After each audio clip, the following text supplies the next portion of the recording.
খেয়াল করছেন যে আমাদের পার্টির চেয়ারম্যান জনাব তারেক রহমান উনি 22শে জানুয়ারি থেকে যে প্রচারণা শুরু করেছে এবং সারা বাংলাদেশে উনি যেখানে যাচ্ছে সেখানে কিন্তু একটা গণজোয়ার সৃষ্টি হচ্ছে এবং অতীতের সকল রেকর্ড ভঙ্গ করে আমাদের নেতা জনাব তারেক রহমান উনি হলো মানে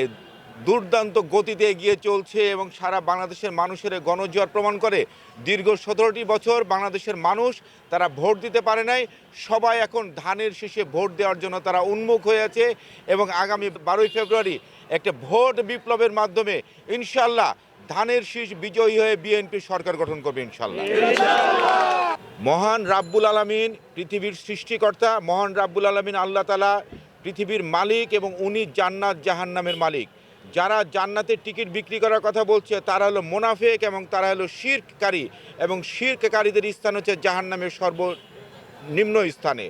এবং সেই জান্নাতের টিকিট বিক্রি দলটি যারা ইসলামের লেবাস ঘরে দেশের সাধারণ মানুষকে যারা আজকে বিভ্রান্ত করছে, মানুষ ইতিমধ্যে তাদের পায়তারা তাদের সেই এলো মানে ছদ্মবেশী মুনাফিক আচরণ মানুষ বুঝতে পেরেছে এবং মানুষ ভোটের মাধ্যমে আগামী দিনে তাদেরকে সে মুনাফিকের জবাব ইনশাল্লাহ দিবে।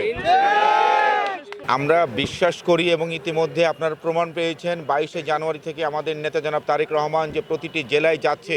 সেখানে যে মানুষের একটা জনসমুদ্র তৈরি হচ্ছে, সেখানকার 60 থেকে 70% হচ্ছে তরুণরা। তার মানে তরুণদেরকে আকৃষ্ট করে আমাদের নেতা জনাব তারেক রহমান যে যিনি দেশ পরিকল্পনা যেটা সাজিয়েছেন, তরুণরা সেটাকে সাদরে গ্রহণ করে তরুণ প্রজন্মের যে 4.5 কোটি ভোটার, সে 4.5 কোটি ভোটার ইনশাআল্লাহ তারা সবাই ধানের শীষে ভোট দেবে এবং এই তরুণদের এই জনসমুদ্র, তরুণদের জনজোয়ারি প্রমাণ করে তরুণদের আস্থার প্রথম দল জাতীয়তাবাদী দল বিএনপি, তরুণদের আস্থার প্রতীক ধানের শীষ এবং তরুণদের দল জাতীয়তাবাদী যুব দল।